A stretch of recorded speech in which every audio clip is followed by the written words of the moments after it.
Okay, this is just a quick way of doing it. Go on to select subject. I always do my select subject as cloud, just more detailed results.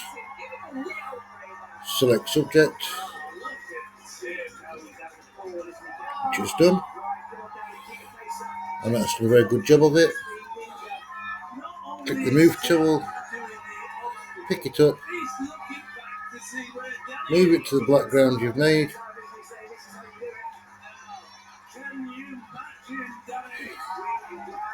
and that's it. Job done. Flatten your image and file. Save.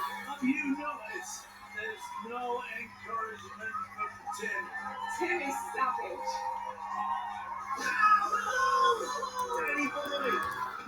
On a wing nut splashes out of the race.